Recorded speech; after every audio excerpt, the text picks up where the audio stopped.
How it all happened? Did you plan it all? Was it strategy? Was it just a bit about that? I could say one thing. It was definitely not strategy. I honestly just putting out songs that I really loved. A lot of the people on stage here have, I think, come to know of me, those videos that I started putting out on YouTube. And really just an honest effort to see what people thought of my voice outside of home. I'm from Toronto, and Bollywood seemed miles, and I mean, it is miles. It seemed like something that was too far for me to fathom. So I was just really thrilled that when I would put out videos, eventually people from the industry started noticing them. And now I can do it because I'm just trying to stay true to the fact I kind of came on board through my initial videos and covers. But I am trying to, like Sulaiman said, this whole process is a learning process. So I'm really excited to see what I can learn in this process for Jammin'. And I'm just trying to work with as many as I can. Kind of learn as much as I can. I've heard that a lot of your journey on being discovered was on YouTube. A lot of, and some of them went viral, and a lot of people started. So I'm really fortunate for that. Sure. Sorry, I'm just butting in, but it's because of Jonita. You know, the first time, I'm just endorsing the platform in a huge way, because if it had not been for YouTube, you know, we would have not noticed Jonita Gandhi, who's such a fabulous singer. For the first time, she had posted a song which we had composed, and you know, I just loved it much that that was one of her first, and I loved it so much that I kind of posted it, and you know, I really love this voice, and you know, it's so inspirational for every individual to follow them, and you know that if you have something, and you really, you know, you have a great talent in you, and if you believe in it, you use the medium in the right way. You know, look at working with everybody. You know, this girl from Toronto who's talented and, you know, had this incredible thing, was doing stuff, now working with Rahman and everyone else. So it's a beautiful way to reach our dreams. Awesome. Thank you so much for those words. Thanks. Arjun, you've had some phenomenal success online, but I'm curious. I mean, Nike, Fursat, congratulations on both those big. I'm curious to know how much of that popularity was influenced by a offline push. And you're a Sony artist. Thing worked for you. Did it first pop on digital, then pick up steam offline first, and then pop on digital? How did that work? To be honest, firstly, let me say that it's a great opportunity, because I feel that YouTube in general is a form for musicians in general. Yeah. And I was discovered on YouTube as well in a weird way, because I did Bollywood music first, and I did about 6-7 songs in Bollywood. One was a hit, which was Khoon Chusle from Go Go Gone.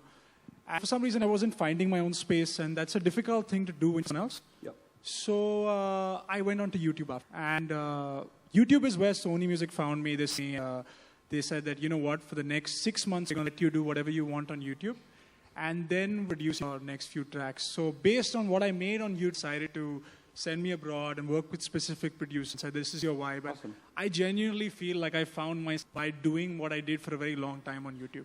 So it influenced those 2 singles and a few moving out. They were definitely influenced by YouTube, definitely. Such swelling with pride, yeah. YouTube plugs there, but thank you. So, you know, Clinton, I'm almost tempted to ask you a question now, but I want to say it's a tough one. I want to save that for a little bit later. You know, Satya, you're a huge Marty Bunny fan. I'm going to let you ask this question. Yes, Marty I am. Bunny. No, thank you. Obviously, I've been dying to ask this question. Marty Bunny, in case you didn't know, Nirali and Karthik, you guys are pretty king and queen, or the royalty of YouTube collaboration. Right? You've done it all. It's home turf for you. So what are you planning to do, and what are you bringing to the table for Jammin'? Jamming. So collaboration has been our style of music on YouTube. We started off with collaborating with folks, and we got a hang of it. We started to collaborate with folk artists going to their places. For example, we went to Muralalaji's place in Kutch. It is a very small village in Kutch called Dholavira. They're just like 25 kilometers away from Pakistan's recording along with a folk artist. And the hang of that. And then we got a hang of in which we collaborate with musicians all across through internet. And now this. So I think like the final thing, or the ultimate dream, we would say, that we are sharing the stage with the legend inspirations. And this is kind of an ultimate dream true. Thank you, Kyuki, and thank you. Thank you. Anybody heard Mohenjo-daro's soundtrack, the voice that you're hearing, Sana Viditi, sitting on the right corner? And that isn't her first track. She's also sung, she's sung that with Mr. Rahman, and she's done other projects with Mr. Rahman in Tamil, also in Hindi, in film. But the interesting thing that I see in you, Sana, is that while you're getting your Bollywood playback breaks as well as South Indian films, etc., you're also diligently, and I'm glad in partnership with us, working your YouTube channel. Again, similar to the question I asked Salim Sulaiman, what's driving you? And don't you think that, yeah, it's done, do you do YouTube to get playback breaks? Because you've got them. Why are you doing YouTube?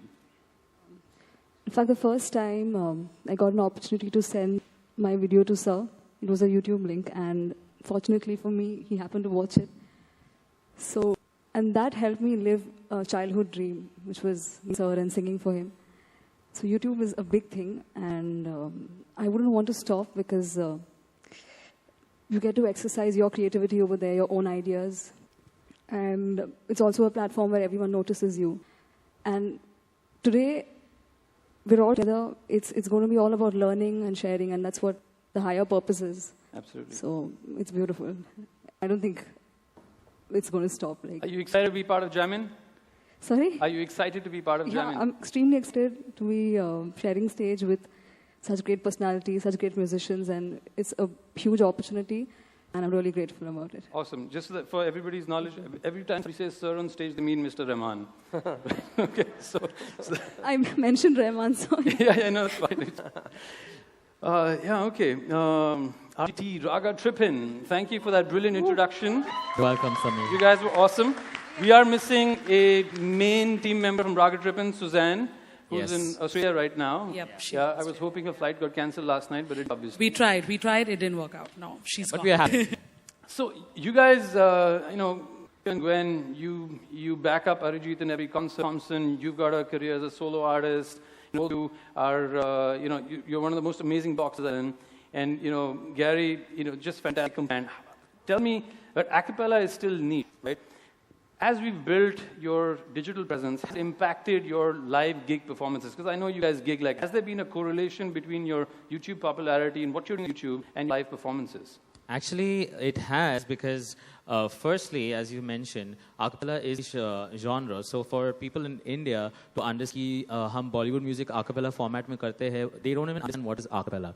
So YouTube really helps connect to those people. And secondly, when we went on to the live, when we were doing live shows and stuff, it helped them to understand as to how we create the sounds, right? From beatboxing element, right from harmonies to guitars and everything. So it really broke it down for them through our videos, and we were able to connect better with lines. In fact, they still don't believe. Most of the time in the middle of the show, they'll stop. Acha, ye aap muh se kar rahe ho?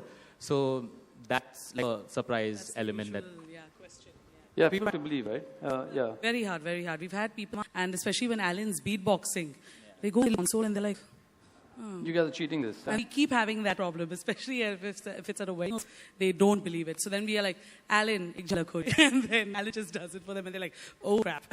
But it's been a great experience. Obviously, it's been an experience, and obviously, working with all of Salt out here, we become better singers and musicians, and we keep experimenting with our a cappella music.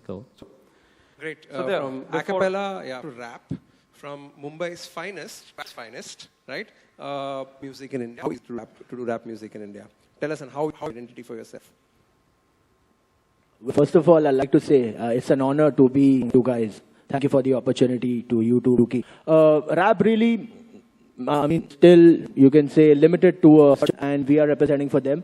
So we represent for rap, and what we bring different to the table is the structures, the bars, the delivery. Our rap of who we are, and we are not afraid to be blunt. Difficult. Yeah. Awesome. One more thing, it's been really difficult when we started off, like ago.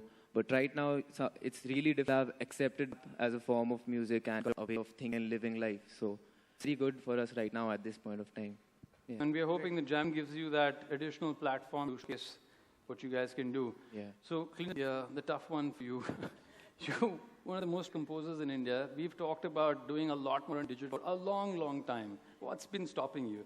I'm in to get you to come on board and start doing stuff on digital. Have you some more of that genius online or what?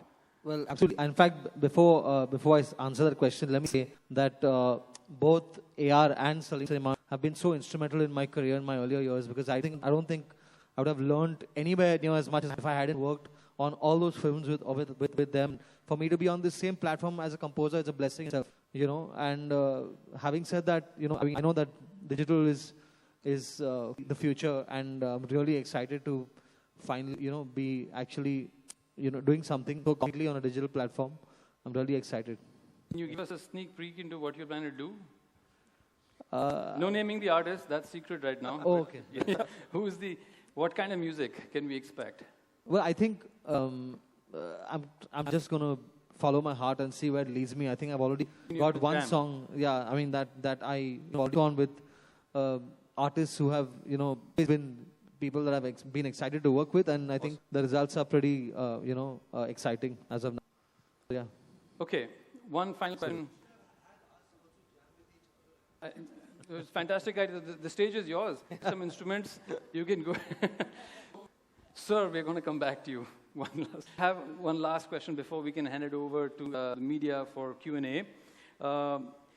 What do you think? I mean, this is a special effort. What more do we need to do in music to the level of mainstream? And unfortunately, India is almost just film.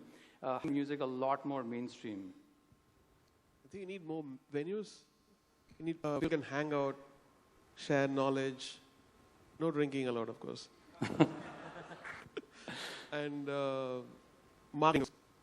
Okay. Venues, actually, because in the US or in the West, if an artist is popular, they go to the, probably a cafe or a bar. Right. Bar, fortunately. And then mini concerts, or promote their music so much, and they take 10 years to become a big star, because people know them by then. Oh, I've seen this person. But here we have cinema theaters. Right. And but not that many live places, like probably like a, you know, Blue Flower. Right. I think. Which is shutting down now. We're shutting down. Fantastic. I thought